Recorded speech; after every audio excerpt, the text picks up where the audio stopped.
반갑습니다. 취업 컨설턴트 이성빈입니다.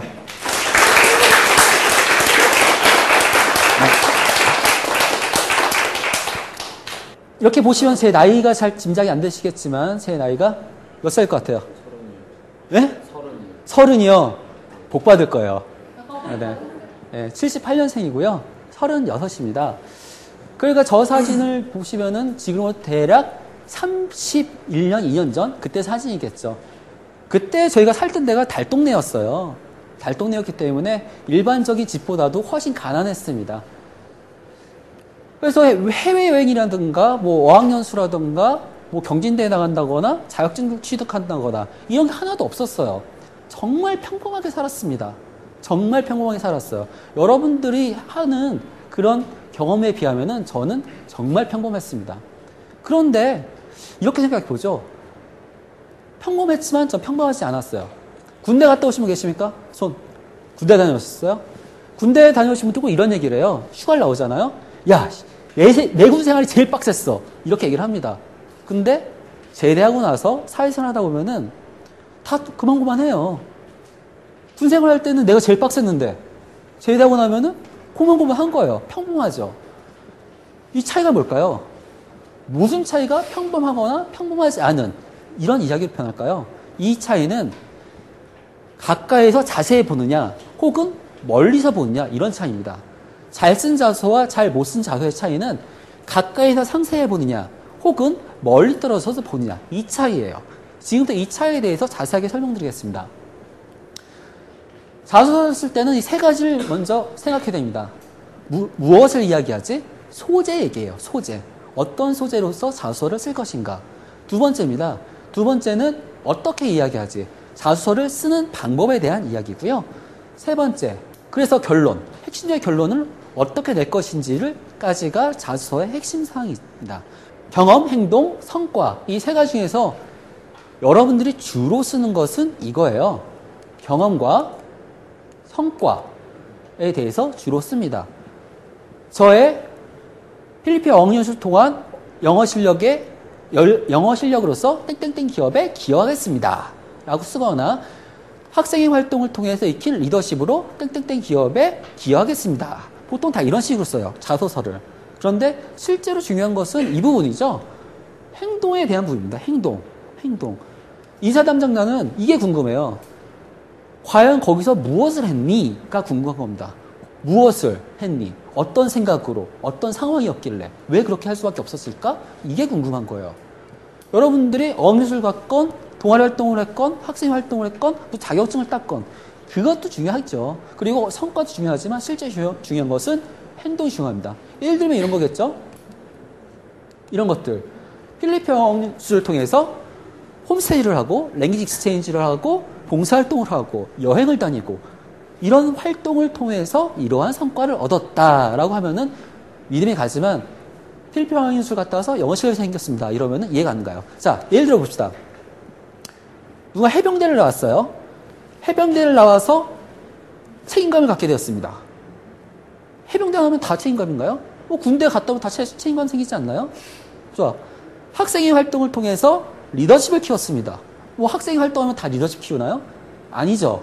실제로 중요한 것은 어떤 행동을 통해서 어떤 것을 얻었느냐가 중요한 것입니다. 저희 학교가 남고였어요. 남고였고 3년에 한 번마다 축제가 열렸습니다. 고등학교 학교 축제. 근데 저희 고등학교에서는 인문계 고등학교 때문에 특별하게 동아리 활동을 하지 않았어요. 근데 의무적으로 하나씩은 들어야 됐죠. 그 중에 저희 친구가 사진부 활동을 했습니다. 사진부 활동. 뭐 강제적으로 한 거다 보니까 열심히는 하지 않았는데 학교 축제가 다가오니까 학교에서 이런 얘기를 했습니다. 다음 주에 학교 축제하니까 각 동아리 회원들은 준비하세요. 이런 말씀을 드렸어요. 그러니까 친구는 학교 축제에 대해서 잘 몰라요. 고등학교 2학년인데 선배들은 입시 준비한다고 바쁘고 신입생들은 눈코입 보이지도 않고 그래서 친구들끼리 어떻게 하지? 라고 생각을 하다가 그러면은 집에 있는 카메라 갖고 오고 사진 찍은 거 갖고 오자. 뭐 축제 그런 거 아니겠어? 라고 갖고 왔어요. 학교 담벼락에 포스터가 붙어 있습니다. 뭐 영화 동아리, 뭐 음악 동아리, 미술 동아리 포스터가 안내문이 쫙 붙어 있는 거예요. 그리고 담벼락을 따라서 정문으로 가는데 정문에 더 놀라운 일이 벌어지고 있습니다. 힙합 동아리가 있었거든요, 저희 학교에. 힙합 동아리 애들이 앰프를 켜놓고서 공연을 하고 있는 거예요. 놀랍죠? 그런데 사진부 6명들은 하루 종일 앉아있다 왔습니다. 끝이에요, 이게. 근데 학교 축제는 3년에 한 번밖에 안 열렸거든요. 그래서 이 친구에게는 2번 다시 고등학교 학교 축제라는 것을 할 수가 없었습니다. 그래서 이 기억 때문에 이 친구는 나에게 어떠한 기회가 주어지더라도 그때 최선을 다해야겠다 라고 생각을 하게 됐답니다. 자, 이게 자소서예요. 여러분들은 뭐 어느 수준은 갔다 와야지 자소서의 소재가 되지 않을까? 라고 생각하실 수도 있어요. 하지만 이 짧은 아무것도 아닌 실패만 남은, 실패도 아니죠. 어떻게 보면은 아무것도 하지도 않은 경험을 할지라도 자세하게 들어가서 살펴보면은 이야기거리가 된다는 겁니다. 이해하셨어요? 성격 어때요? 내성적. 내성적이에요? 네. 성격 어때요? 저요. 비슷한데 내성적은 아닌데 약간 왜 밝은 편이에요. 밝은 편이에요. 어떤 성격이에요? 친절합니다. 친절해요. 좋습니다. 이 친구로 할게요. 편의상. 예. 이 친구는 내성적이고 외향적이고 친절하답니다. 근데 여러분 자소서를 쓰면은 성격의 장단점 쓰라고 하면 이렇게 써요. 저는 친절하고 성실하고 꼼꼼하고 적극적이고 도전적이고 창의적이고 쫙 좋은 거 막 써요. 그리고 이러한 성격으로 땡땡땡 기업에 기여하겠습니다. 이런 식으로 씁니다. 이거 인격 다중도 아니고 한 가지만 말씀하세요. 지금처럼 딱 한 가지만 말씀하십시오. 설사 성격의 장단점이라 할지라도 하나만 쓰시는 거예요. 하나만. 이상하죠? 성격의 장단점인데 왜 하나만 쓰느냐? 자, 이 친구 내성적이라고 그랬어요. 단점인가요? 내성적인 게 단점이에요? 좋게 생각하면은 신중한 거죠. 신중한 거지. 쾌활하다 그랬어요. 이 친구 쾌활한데 장점입니까? 장점인가요? 단점도 될 수 있어요. 경솔해 보이잖아요. 너무 쾌활하면은. 친절해요. 좋아 보이지. 하지만 한편으로는 우유부단한 거죠. 그래서 항상 성격은 단점과 장점을 동시에 내포하고 있는 것이 성격입니다. 그래서 성격의 장단점을 쓰라고 할 때는 한 가지만 얘기하는 거고요. 여러 가지 성격 중에서 주된 성격 한 가지만 쓰는 겁니다. 이해하셨나요? 내가 생각하는 나의 모습, 주변 사람들이 하는 말, 실제 행동과 성과라고 나와 있는데요. 일단 내가 생각하는 나의 성격에 대해서 쭉 적어봅시다. 저는 이렇게 적을 수 있을 것 같아요. 성실하고 책임감 강하고 리더십 강하고 하지만 때로는 고집이 세다, 편견이 있다, 말을 잘 듣지 않는다. 이런 얘기도 많이 듣습니다. 이 얘기를 쭉 적어보세요. 근데 자소서에는 여러분들 10가지밖에 안 적죠. 그게 근거가 없어요. 근거라고 하는 것은 뭔가 좀 정형화되어 있어야 돼요. 남들이 도와주면 친절하게 부탁하면 친절하게 도와준다. 이것만 갖고서 근거라고 하기 좀 그렇죠. 그래서 성격에 대해서 근거를 낼 때는 이렇게 됩니다. 주변 사람들이 하는 말. 야, 성빈이한테 일 맡겼더니 그 친구 참 일 확실하게 하네. 책임감 있어. 라는 말을 종종 듣습니다. 라는 식으로 자소를 시작하는 거죠. 첫 번째 근거는 주변 사람들이 하는 말이에요. 맹장이 터졌어요. 급성 맹장이에요. 급성 맹장 터지면은 아프고 죽을 것 같아요. 그런데 이 얼굴 할지에서 땀을 삐질삐질 흘리면서도 배를 움켜잡고서 학교에 가는 거예요. 그래서 하루 종일 공부를 해. 그리고 집에 와. 집에 와서 부모님 걱정하실까봐 끙끙 앓고 혼자 있어. 그러니까 다음날 다시 학교를 가. 또 공부를 해. 그러다가 쓰러져서 응급실에 실려갔다. 이러면은 인내심이 강한 거에 사례가 되겠죠. 뭐 이 정도 아닌다 할지라도 예를 들면은 초, 중, 고 12년 동안 개근을 했다. 이것도 인내심이나 성실함의 근거가 되겠죠. 아니면 아르바이트를 하는데 보통 한 달 하고 다 그만두잖아요. 여러분들. 금방 그만두죠. 그런데 나는 한 군데에서 1년, 2년, 3년 오랫동안 아르바이트를 했다. 이런 것도 다 성실함의 근거가 되는 겁니다. 이해하셨나요? 그리고서 이런 것들 다 종합해서 하나의 성격으로서 종합을 해보는 겁니다. 저 같은 경우는 저의 성격을 원칙을 지킨다 라는 성격으로 한번 해봤어요. 이것을 다 합쳐서 원칙을 지킨다. 하나로 해보겠습니다. 그리고 해시계라고 단어를 한번 제시해 볼게요. 이 단어를 제시하는 것은 효과가 되게 커요. 예를 들어서 이 친구 내성적이에요. 그런데 여러분들은 이 친구를 몰라. 처음 봤어. 그래서 소개를 합니다. 아, 이 친구 성격은요, 정형돈이에요. 뭐, 표정이 왜 그래요? 설명 필요한가요? 정형돈 성격 다 알잖아요. 그쵸? 뭐 내성적이기도 하고, 소심하기도 하고, 그쵸? 신중하기도 하고. 아, 이 친구를 해봅시다. 쾌활하다 그랬어. 이 친구 성격은 노홍철이에요. 설명 끝나잖아. 타파 이해되잖아요.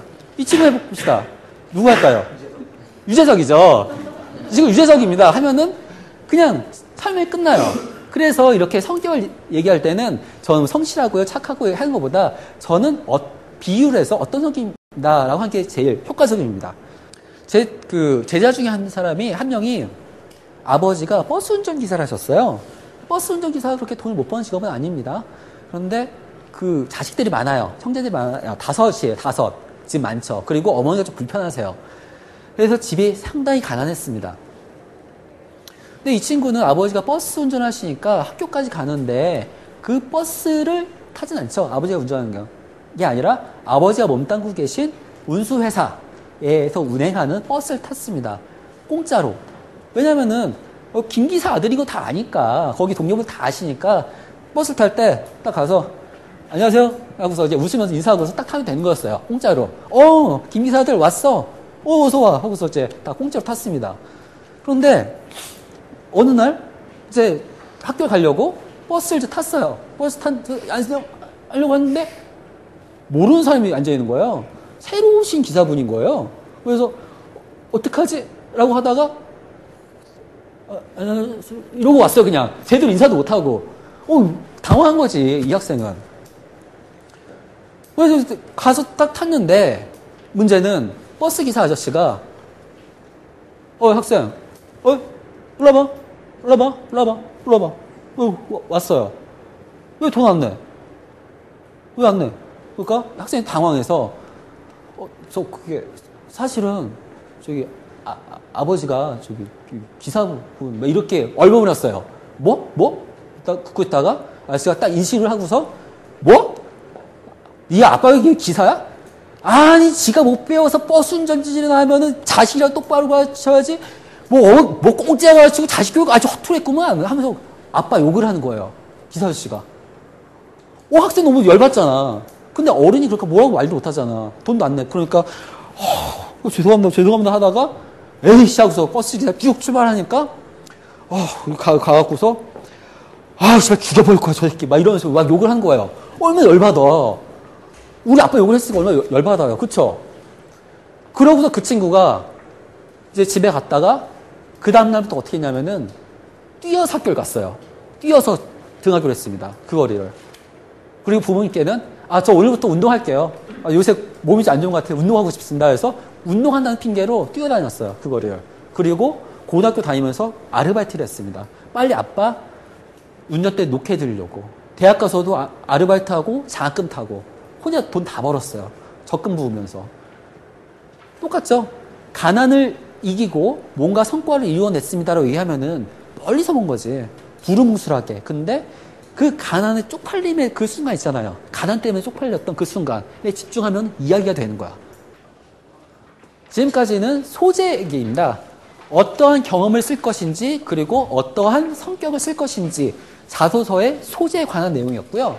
지금 또 얘기할 것은 어떻게 얘기하지? 쓰는 방법에 대한 이야기입니다. 아셨죠? 지금 어떻게 쓰는지 가르쳐 드릴게요. 자, 처음 가봅시다. 성장 배경이에요. 성장 배경. 자소서의 기본 항목은 성장 배경, 성격의 장단점, 외부 활동 및 학창 시절, 지원 동기 및 입사 후 포부, 크게 4가지 섹션으로 나눠져 있습니다. 첫 번째, 성장 배경입니다. 예전에 성장 배경은 중요했다가 중요성이 떨어지다가 요새 들어서 갑자기 또 중요해졌어요. 일단 사진 하나 보여드릴게요. 어떤 사진이에요? 예? 혼나는 거? 누가? 서 있는 애가 어떤 관계예요? 아들, 부모. 엄마와 아들. 간단하게 합시다. 엄마와 아들이 있고 아들이 엄마한테 혼나고 있어요. 근데 이 사진은 영화의 한 장면인데 실제로 제 기억 속에 한 장면이기도 합니다. 제 기억 속에 딱 이 장면이 있어요. 저는 이 나이 때는 도벽이 좀 심했어요. 저희 아버지가, 어머니가 부모님이 호떡 장사하셨거든요. 호떡 장사하면 이렇게 전대를 차고 계시잖아요. 그렇죠? 근데 전대를 이렇게 풀러도 집에다 주시면은 거기서 50원, 100원, 200원 훔쳐다가 오락실을 갔습니다. 그러다가 안 걸리니까 500원, 1000원, 2000원 훔쳤죠. 그러다가 걸렸어요. 우리 아버지 되게 무섭거든요. 완전 무서워요. 그 무서운 아버지한테 걸렸어요. 그러고서 아버지가 그 두꺼운 나무 빗자루 알아요? 두꺼운 나무 빗자루를 딱 들고서 저 못 도망가게 어깨를 딱 잡아요. 딱 잡고서 이렇게 그러면서 막 치는 거예요. 무섭게. 그 어린애가 다 터지지. 막 피멍이 들고 막 피 나고 막 멍들고 그랬어요. 그래서 안 지켜요. 잘못했어. 막 이러면서 울고 빌고 그러다가 고쳤지나 다음에는 2,000원, 3,000원, 4,000원, 5,000원 주고 또 맞고 빌고 다음에 10,000원, 20,000원. 제 기억엔 한 5만원, 10만원까지 올라갔던 것 같아요. 그러다 어느 날 제 어머니가 이렇게 저를 불러 세우셨어요. 불러 세우시고서 이번에는 플라스틱 파리채 알아요? 플라스틱 파리채를 거꾸로 드시고서 여기 쓰라고 너 훔쳤으니까 하고서 회초리를 탁 치셨습니다. 근데 저희 어머니가 어떤 분이냐면은 아빠는 또 달라요. 제가 이제까지 살면서 누구한테 욕을 한다거나 얼굴을 찡그린다거나 화를 낸다거나 한 번도 본 적이 없어요. 정말 착하신 분인데 그분이 아들 세워두고서 탁 때리신 거예요. 근데 저는 이게 이따가 따끔했죠. 사실 하도 아빠한테 많이 맞았으니까 아프지도 않아요. 그래서 따끔했는데 또 때릴 것 같아서 기다리고 있었는데 안 때리는 거예요. 왜 안 때리지? 딱 봤는데 저희 어머니가 어떻게 하고 있냐면은 딱 이러고 계셨어요. 무릎을 꿇고서 이러고서 막 이러고 계신 거예요. 막 떨면서. 그리고서 이 손가락 사이로 눈물이 툭툭툭툭툭툭툭 막 떨어지는 겁니다. 눈물이 막 떨어져요. 그런데 신음소리도 안 내세요. 신음소리도 안 내요. 신음소리도 안 내고 몸만 부들부들 떨면서 눈물이 막 떨어지는 거예요. 얼마나 마음이 아프겠어. 아들을 도둑놈으로 키웠잖아. 잘못 키웠으니까. 얼마나 마음이 아프겠어요. 내가 때린 것도 마음 아프고 애가 아플까 봐 나도 아프고. 그래서 막 울고 계신 거예요. 그래서 그럼 엄마를 딱 보니까 내가 돈을 훔쳐서 잘못했구나 라는 생각은 안 들었어요. 그런 생각은 안 들었지만 다만 이런 생각은 들었습니다. 내가 잘못된 행동을 하니까 내가 가장 좋아하는 사람이 고통스러워하는구나 이런 생각은 들었어요. 그래서 그때부터 도벽이 싹 사라지고 원칙을 지키면서 살아야겠다라는 생각을 갖게 되었습니다. 자, 이것이 바로 성장 배경을 쓰는 요령입니다. 보십시오. 자소서는 항상 두 갈씩이에요. 주제부터 얘기를 하는 겁니다. 주제. 원칙을 지키는 것이야말로 가장 중요한 일이라고 생각한다. 이게 바로 주제가 되겠죠? 주제. 두 갈씩. 그 다음에 기승. 어릴 적 도벽이 있었다. 하지만 아버지의 무서운 체벌로도 고쳐지지 않았다. 다음. 클라이막스죠? 회초를 드신 어머니 눈을 보았고 그로 인해 도벽이 사라졌다. 결론입니다. 그런 행동을 하게 되면 나 때문에 다른 사람이 괴로워하게 되고 그래서 나는 원칙을 지키는 삶을 살게 되었다가 바로 자수어의 성장 배경을 쓰는 요령이에요. 자, 그런데 봅시다. 똑같은 얘기를 여러분처럼 쓰면 어떻게 쓰는지 알아요? 충남 홍성의 작은 마을에서 태어난 저는 강직하지만 엄하신 아버지와 자유로우신 어머니 밑에서 예의 바르게 컸습니다. 초등학교 때 어디 나왔고 중학교 때 어디 나왔고 이렇게 써요. 자, 근데 다 똑같아요. 강직하신 아버지 엄하잖아요. 그 아버지 무조건 때렸잖아. 자유로우신 어머니 밑에서 예의 바르게 컸잖아요. 맞아요. 똑같아요. 똑같은 얘기인데 저는 한 장면에 이 그림을 왜 그렸겠습니까? 이 그림 딱 한 장면에 포커스를 맞춰서 쓴 거고 자세하게 쓴 거고 여러분들이 쓰는 방식은 멀리서 본 거죠. 아까 강의 초반에 얘기한 거 기억나죠?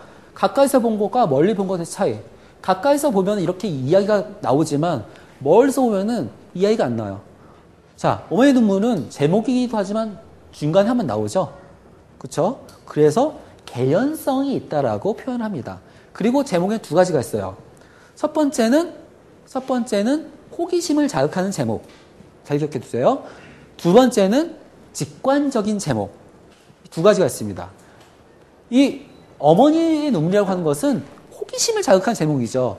이 제목만 갖고 뭔지 알아요? 내용 알아요? 모르죠. 알 수 없죠. 호기심을 자극하는 제목이에요. 일단은 직관적인 제목은 뭐예요? 제목만 봐도 알 수 있는 것이 직관적인 제목입니다. 이해하셨죠? 그래서 저는 어렸을 때 어머니한테 말했던 내용을 가지고서 이런 내용을 한번 써봤습니다. 어떤 사진입니까?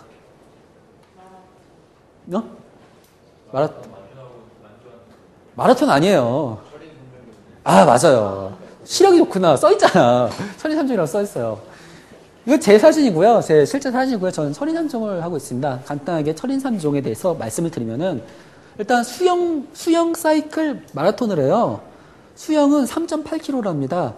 한강을 건너갔다 왔다 해요. 2번 왕복하는 거고요. 그 다음 자전거를 타죠. 자전거를 타고서 서울에서 대전까지 180km입니다. 일단 타고 180km 타고요. 다시 자전거에 내려서 42.195km를 뜁니다. 그게 천인삼종이고요. 제가 그걸 완주하던 그 모습입니다. 자, 성격을 얘기하는데 내가 왜 이걸 꺼냈냐? 다 열어놓고 봅시다. 자소서는 언제나 그렇죠? 두 가지식으로 써요. 주제부터 씁니다. 지난 40억 년 동안 그렸던 것처럼 해시계에는 멈추지 않는다. 이러한 특성이 나의 장점이다. 성실함이 나의 장점이다라고 먼저 주제부터 내세운 거죠. 이해했어요? 자소서는 항상 두 가지입니다. 그리고 기승. 나는 매일 운동을 한다. 매일매일 운동을 한다. 그래서 새벽 5시에 일어나서 수영을 가고요. 그리고 회사까지 왕복 56km예요. 그걸 자전거를 타고 다니고요. 회사 끝나면은 헬스클럽에서 1시간 반 동안 또 따로 운동을 합니다. 매일매일 운동한 게 벌써 7년째예요. 저는 그렇게 운동을 하고 있어요. 그리고 클라이막스죠. 이러한 성실함을 바탕으로 난 뭘 했다? 천인삼종을 완주하고 울릉도 독도 횡단을 하고 마라톤 풀코스 여러 차례 했다. 난 이러한 성실함을 가지고 성과를 만들었다라고 하는 거죠. 하지만 때로는 막 고집이 세다는 얘기도 들어요. 그렇지만 특유의 성실함으로 나는 목표한 것을 이룬다가 바로 성격 장단점을 쓰는 요령이에요. 아까 성장 배경과 거의 비슷해요. 거의 비슷한데 틀은 같죠? 두 가지식으로 주제부터 하고 전개를 하고 결론 낸다. 장단점이라고 하면 장점 50%, 단점 50% 이렇게 쓰는 것이 아니라 장점을 쫙 쓴 다음에 마지막에 단점 살짝. 때로는 뭐뭐 할 때도 있다. 다만 이럴 때도 있고 자칫 이렇게 볼 때도 있다. 이런 식으로 한 줄이나 두 줄 정도만 쓰시면 됩니다. 이해하셨나요? 이렇게 쓰는 거예요. 성격 장단점에서 단점을 이렇게 쓰시는 겁니다. 어머니의 눈물은 호기심을 자극하는 제목이라고 했죠. 그렇다면 이것은 직관적인 제목입니다. 성실함이라는 단어가 나와 있잖아요. 딱 봐도 아, 성실함에 대해서 얘기하겠구나라고 직관적입니다. 하지만 100% 까면 안 돼요. 약간은 비결이 있다면 이라는 단어를 붙여서라도 어느 정도 비결이 뭘까? 이 정도의 호기심을 자극할 수 있어야 돼요. 그래서 약간의 호기심을 자극하지만 직관적인 제목이다 라는 것을 인지해 주시면 됩니다. 이해하셨나요? 네, 그래서 제목은 이렇게 붙이는 겁니다. 여러분들이 자소서를 쓰시다가 이것과 비슷한 항목이 있다. 외부 활동의 학창시절이라든가 휴학 기간 중에 뭘 한다든가 여러 가지가 있으면은 무조건 첫째, 둘째, 셋째로 쓰시면 돼요. 그건 공식이에요. 그냥 생각하지 마시고요. 첫째, 둘째, 셋째로 쓰시는데 여러분들이 첫째, 둘째, 셋째는 이렇게 쓰시죠. 대학교 4학년 기준을 말씀드리겠습니다.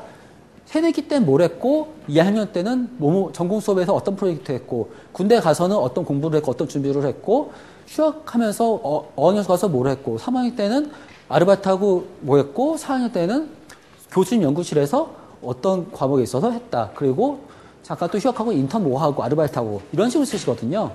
시간 순서대로 쓴다는 거죠. 한마디로. 그런데 외부 활동 및 학창시절이라는 섹션이 있으면은 역량 단위로 끊어준다는 겁니다. 이해했어요? 역량 단위로 끊어주는 거예요. 사실 이 항목에서 인사 담당자가 궁금한 것은 이런 거죠. 외부 활동, 좋아, 학창시절, 그 중에 그거 하면도 어떠한 역량을 키웠니? 이를 물어보는 거예요, 사실. 물어보는 것은.